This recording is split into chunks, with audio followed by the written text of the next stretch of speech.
아직은 겨울이라 날씨가 참 많이 춥습니다. 하지만 시간의 흐름을 그 누구도 막을 수는 없습니다.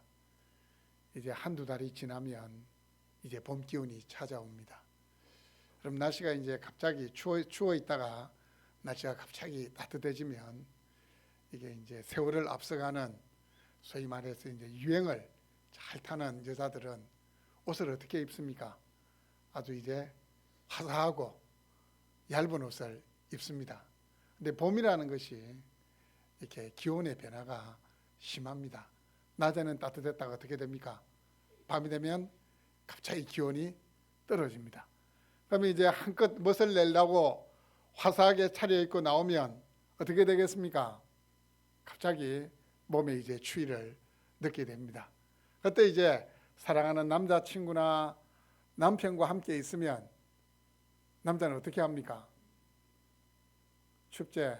그래 누가 옷 입고 옷 뭐 얇게 입고 나오라고 하더나. 이렇게 말하는 남자친구는 거의 없습니다. 특별히 결혼하기 전에는 어떻게 합니까?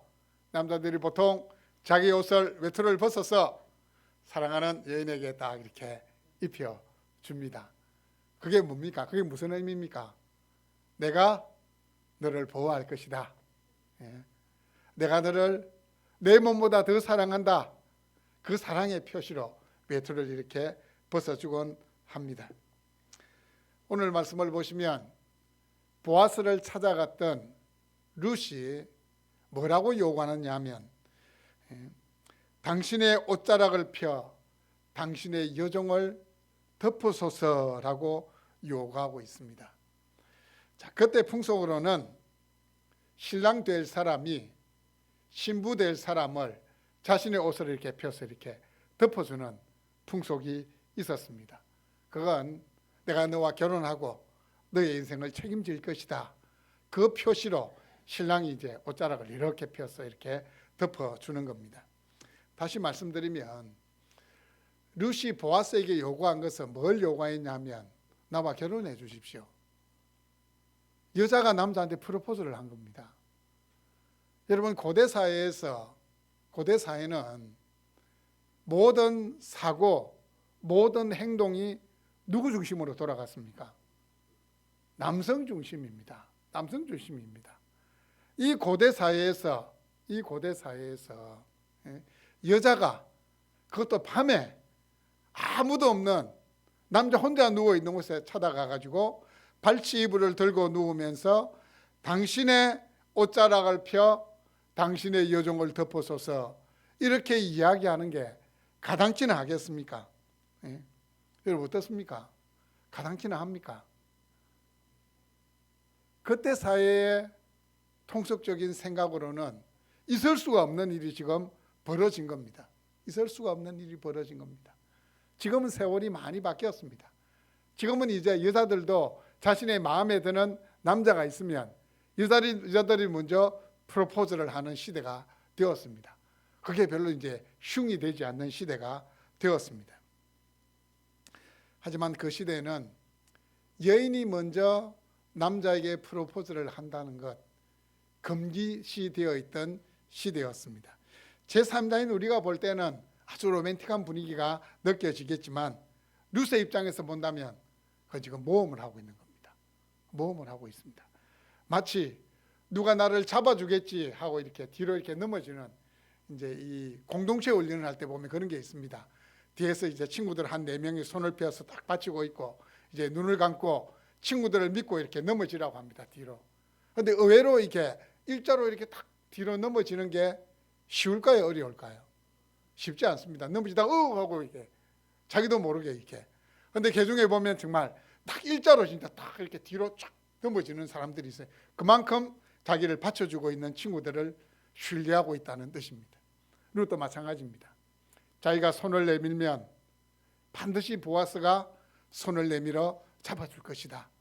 마치 그 옛날 이 페르시아 왕들이 허락 없이 왕비라고 하더라도 자기에게 나왔을 때 호를 내밀지 않으면 어떻게 됩니까?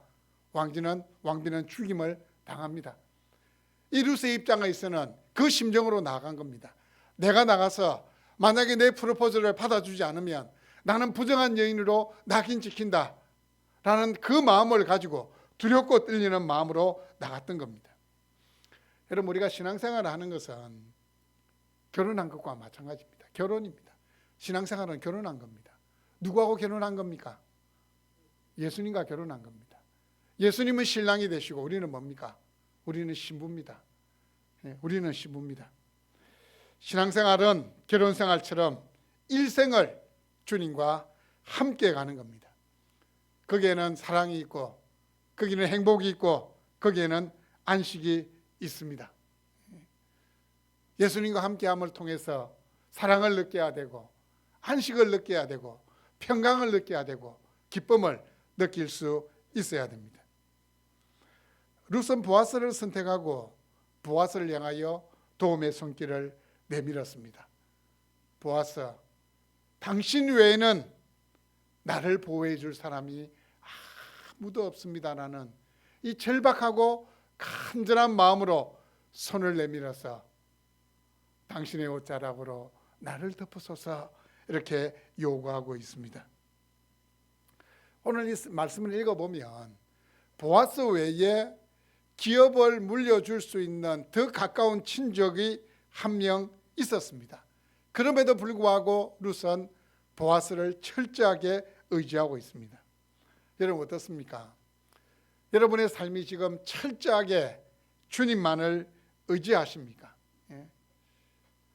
어떤 누구랑가로부터 도움받을 가능성이 있으면 주님을 의지하기보다는 혹시 그 사람을 좀 더 의지하려고 하는 마음이 있는 것은 아닙니까? 룻은 더 가까운 친족이 있었지만 그 사람은 아니다는 거예요. 자신의 가정을 향해서 손을 내밀 수 있는 사람, 기업 물을 자로서의 책임을 다할 수 있는 사람은 보아스다고 신뢰했던 겁니다. 여러분 마찬가지입니다. 주님은 차선이 아니라 항상 모든 일에 최우선이 되어야 됩니다. 우리가 제일 먼저 손을 내밀 대상은 우리 주님이 되어야 된다는 사실을 꼭 기억하십시오. 룻은 자신의 굳은 결심을 보아스에게 전달합니다. 당신의 옷자락을 펴서 당신의 여종을 덮으소서. 그때 보아스가 어떻게 반응하고 있습니까? 급작스러운 룻의 청혼에 대하여 보아스는 다음과 같이 이야기합니다. 10절입니다. 내 딸아 여호와께서 내게 복 주시기를 원하노라. 11절입니다. 내 딸아 두려워하지 말라. 이 말은 어떤 말입니까?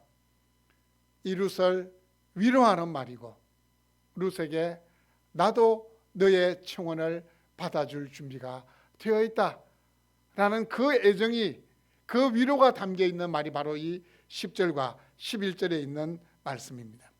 내가 가난하건 부하건 젊은 자를 따르지 아니하였으니, 보아스가 이야기하는 말입니다. 이 말은 무슨 말입니까? 룻이 결혼 대상자를 정함에 있어서 인간적인 조건을 따지지 않고 무슨 조건을 봤다는 겁니까? 신앙적인 조건을 봤다는 겁니다. 룻이 자신의 기업을 세워줄 수 있는, 몰락한 나오미 가문을 다시 일으켜줄 수 있는 가장 적합한 자라는 겁니다. 인간적인 조건을 보면 젊은 사람, 좀 더 이렇게 인간적으로 남자로서의 매력이 있는 사람을 룻이 찾아갈 수 있었지만 룻은 그렇게 하지 않았다는 겁니다. 11절 말씀을 보시면 룻이 베들레헴 성읍에서 현숙한 여인으로 인정받고 있다는 사실을 보여줍니다. 1절에 의하면 룻은 아주 미인이었다고 합니다. 비록 그가 이방 여인이었지만 빼어난 미모 또 정숙한 행동으로 인하여서 그 베들레헴 땅에 돌아온 지 얼마 되지 않았지만 많은 남자들로부터 주목받는 여인이었다고 합니다. 그런데 룻은 그 젊은 사람들에게 눈길을 주지 않았습니다. 자신도 젊은 사람 만나서 새로운 출발을 하고 싶은 욕심은 분명히 있었을 것입니다. 하지만 룻은 배우자를 선택함에 있어서 율법이 정한 대로 무너진 가문, 그 가문을 일으켜 세우는 것이 자신의 배우자를 선택하는 첫 번째 조건이었습니다. 우리식으로 이야기하면 신앙이었다는 겁니다. 믿음을 최우선순위로 보았다는 겁니다. 보아스는 룻의 이러한 점을 높이 평가하고 있습니다. 지금까지 우리가 살펴본 말씀과 오늘 말씀을 종합해 보면 보아스도 룻에게 관심이 있었을까요? 없었을까요? 관심이 있었어요. 자신의 밭에서 처음으로 룻을 보는 그 순간부터 제가 생각할 때는 보아스의 마음에 룻이 들어온 겁니다. 그런데 이 보아스는 유력한 자였고 그 베들레헴에서 인정받는 사람이라면 먼저 룻에게 손을 내밀 수도 있지 않습니까? 그런데 왜 손을 내밀지 못했을까요? 혹시 여러분 그 이유를 한번 생각해 보셨습니까? 왜 보아스가 먼저 손을 내밀 수도 있을 건데 왜 손을 내밀지 못했을까요? 룻이 이방 여인이었기 때문에 그것도 있을 수 있겠지만 이 보아스의 가문을 살펴보면 그럴 수도 있겠구나라는 생각이 듭니다. 이 보아스의 아버지가 누구냐면 살몬입니다. 살몬. 여러분 혹시 살몬이 누구하고 결혼한 줄 아십니까? 기생 라합과 결혼했습니다. 이스라엘이 가나안 땅에 들어갈 때 첫 번째 관문이 뭐였습니까? 여리고성입니다. 그 여리고성을 정탐할 때 정탐꾼 2명을 숨겨주었던 사람이 기생 라합입니다.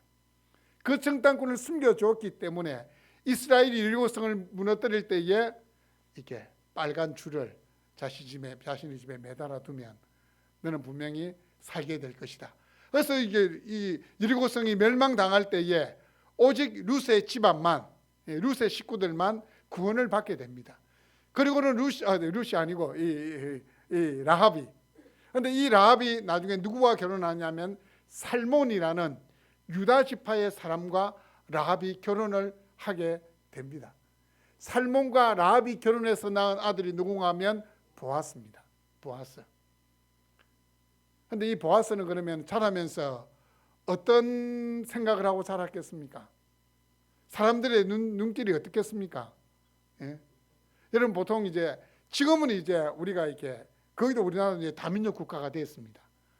그런데 우리가 한 20년, 30년 전만 하더라도 이 피가 혼혈인 이런 사람들을 볼 때 어떻게 봅니까? 약간은 측은하게 보기도 하고, 아이고 어쩌다가 저렇게 이렇게 피가 섞인 사람이 됐을까 하는 그 생각으로 이렇게 쳐다보지는 않습니까? 어쩌면 보아스가 처음 태어나고 자랄 때에 베들레헴 땅에 있던 사람들도 이 보아스를 그렇게 쳐다본 겁니다.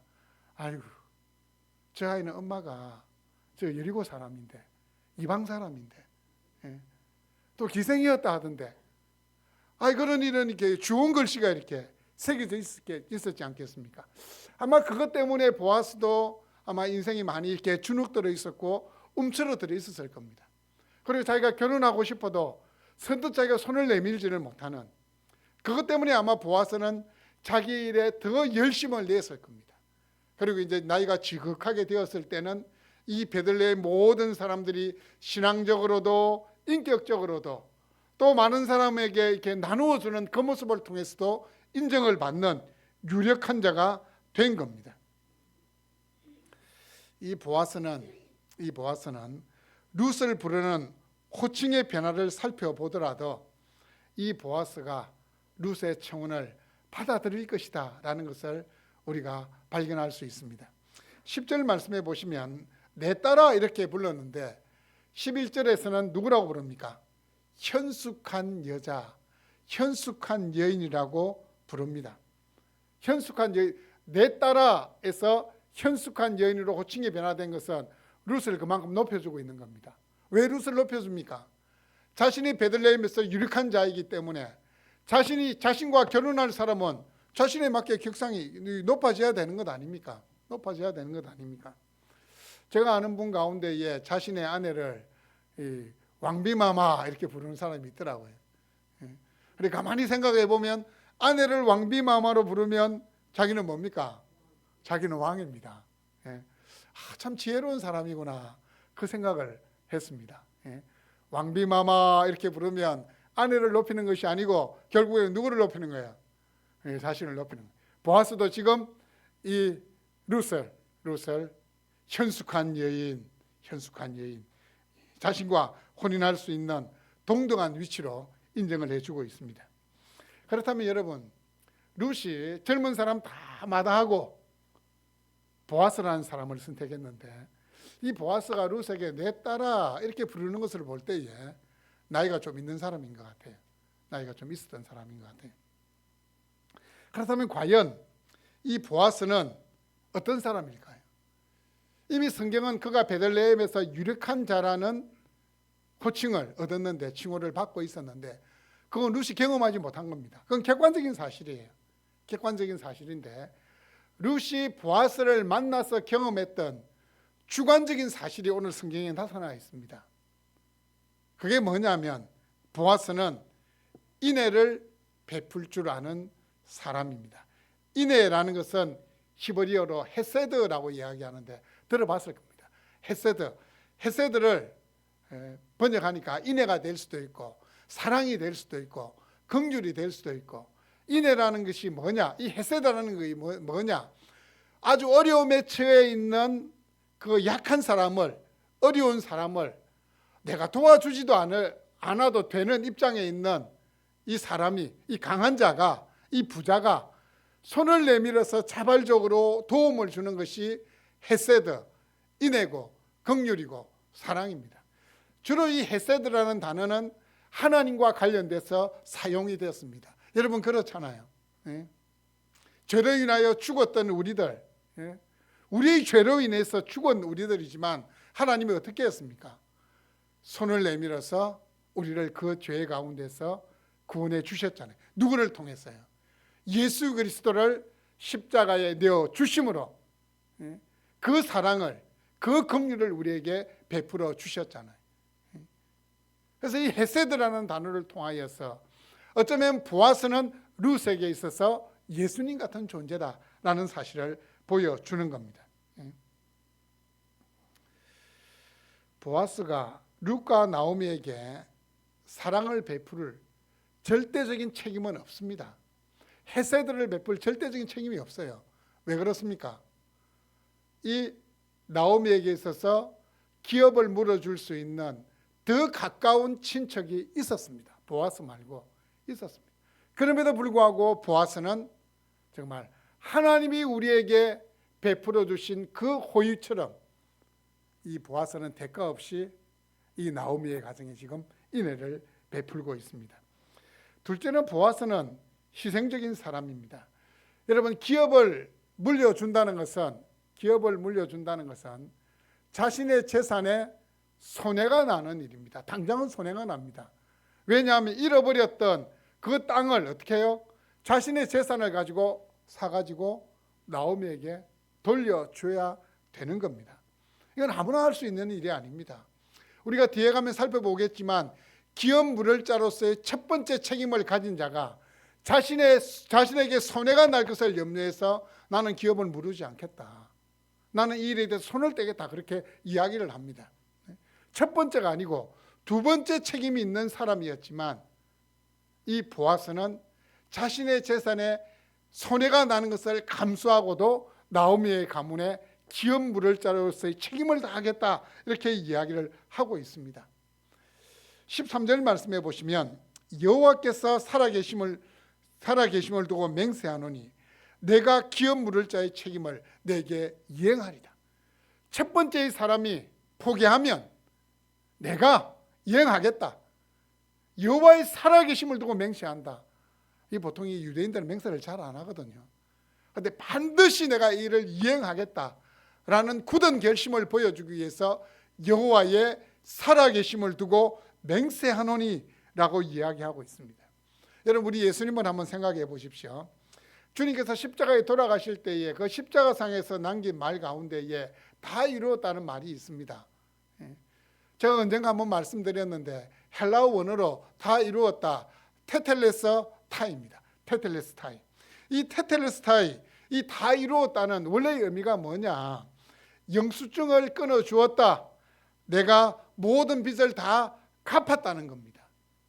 원래 이 테텔레스타이는 서로 이렇게 장사를 하는 사람들끼리 내가 사업 미천이 부족해가지고 돈을 빌려서 이 차용증을 받은 다음에 제가 이렇게 장사를 해서 돈을 벌어 이 돈을 갚아주고 그 차용증을 달라 해가지고 찢으면서 테텔레스타이 다 갚았다는 겁니다. 예수님께서 왜 십자가상에서 다 이루었다, 테텔레스타이라고 이야기했을까요? 예수님 자신의 피값으로 말미암아 우리의 모든 죄값을 대신 지불하셨기 때문입니다. 죄의 대가는 뭡니까? 죽음입니다. 예수님이 자신의 목숨으로서 우리의 죄의 대가를 대신 갚아 주신 것입니다. 그래서 예수님께서는 다 이루었다라고 말씀하신 겁니다. 어쩌면 이런 의미에서 보아서는 예수님의 예표가 되는 겁니다. 예수님께서는 사망의 빚, 죄의 빚을 다 갚아주시기 위해서 자신의 생명을 아낌없이 내어주신 것입니다. 이유는 단 한 가지입니다. 하나님이 택하신 우리들을 사랑하셨기 때문입니다. 우리를 사랑하신 그 한 가지 이유로 자신의 마지막 피 한 방울까지 흘려주신 것입니다. 셋째로 보아서는 고상한 인품의 소유자였습니다. 여러분, 밤이 늦은 시간입니다. 이 타작마당은 이 보아스만 있는 은밀한 장소입니다. 미모의 여인이 지금 자신의 발치이불을 들고 누워 있습니다. 당신의 옷자락을 펴서 나를 덮어주십시오, 나와 결혼해 주십시오, 이렇게 지금 이야기를 하고 있습니다. 아무도 없습니다. 얼마든지 자신의 뜻대로 할 수 있습니다. 그때 보아스는 어떻게 행동하고 있습니까? 삶의 원칙을 지키고 있습니다. 순리를 따르고 있습니다. 순리를 따르고 있습니다. 그런 책 제목이 있습니다. 아무도 보는 이 없을 때 과연 당신은 누구입니까? 아무도 보는 이 없을 때 과연 당신은 누구입니까? 우리가 어떤 실수를 하거나 잘못했을 때 우리 어떻게 이야기합니까? 야야야, 본 사람 아무도 없다. 그게 무슨 말입니까? 본 사람이 없기는 뭐가 없습니까? 위에 계신 하나님은 보고 계시는데 본 사람이 왜 없어요? 우리가 쉽게 그렇게 이야기합니다. 야, 누구 본 사람 없지? 야, 그러면 그냥 가자. 하나님 보고 계신다니까요. 보아서는 아무도 보는 사람 없어요. 그 타작마당이 자기밖에 없어요. 무슨 일을 해도 사람은 모르는 겁니다. 그럼에도 불구하고 보아서는 원칙을 지키고 있는 겁니다. 왜냐하면 자신은 하나님의 백성이기 때문입니다. 그리고 13절에서 이렇게 이야기합니다. 이 밤에 여기서 머무르라. 이 말은 내가 너를 지켜주겠다는 겁니다. 지켜주겠다는 겁니다. 남녀가 같이 밤을 지새우고 같은 장소에 있었지만 아무 일도 없었다는 것을 표현하는 것이 이 밤에 여기서 머무르라. 또 아침까지 누워 있을지라. 이 말은 무슨 말입니까? 그 늦은 밤에 이게 무슨 일이고 빨리 집에 돌아가라. 근데 그거 밤늦은 시간에 밤늦은 시간에 자신의 집을 찾아간다는 것, 그거 쉽지 않거든요. 이 말은 모든 상황으로부터 내가 너를 지켜주는 진정한 보호자가 되겠다, 이 말이 되는 겁니다. 우리 주님이 자기의 생명으로 대가를 지불하고 우리를 영원한 하나님의 기업을 받는 상속자로 삼아 주셨듯이 보아스가 지금 이 룻에게 그렇게 하겠다고 이야기를 하고 있는 겁니다. 닥터 지바고라는 소설이 있는데 이게 이제 영화로 만들어진 적이 있습니다. 이 영화의 마지막 장면에 보면 이런 이야기가 나옵니다. 거기 나오는 장군이 주인공이었던 타냐라는 이 여인에게 이야기를 하는 장면이 나오는데, 네가 아버지하고 어떻게 헤어졌냐 이렇게 막 이렇게 묻습니다. 그런데 이 주인공은 그 아픔이 있거든요. 아픔이 뭐냐면 이 전쟁의 상황에, 이 전쟁 혁명이 일어났을 때에 막 불도 나고 해가지고 막 으스스한 상황에서 아버지가 자신의 손을 막 잡고 가다가 도무지 이 아이의 손을 잡고 가서는 이해 안 되는 겁니다. 아버지가 손을 놓아버린 거예요. 자기 혼자 도망을 가버린 겁니다. 도망을 가버린 겁니다. 그래서 장군이 이야기합니다. 아버지가 네 손을 놓았지. 근데 그 손을 놓은 이유가 뭔 줄 아냐? 그 아버지가 너의 친아버지가 아니었기 때문에 자기 목숨 살려고 너 손을 놓은 거다, 이렇게 이야기를 합니다. 여러분, 이게 무슨 말입니까? 이게 무슨 말입니까? 여러분, 하나님께서 우리 손을 이렇게 잡아주셨는데 하나님이 손을 놓을까요, 안 놓을까요? 절대로 놓지 않습니다. 저는 주님과 우리가 손을 잡을 때 저는 주님이 이렇게 잡았다고 생각되지 않습니다. 주님이 항상 이렇게 잡습니다. 이렇게 잡아요.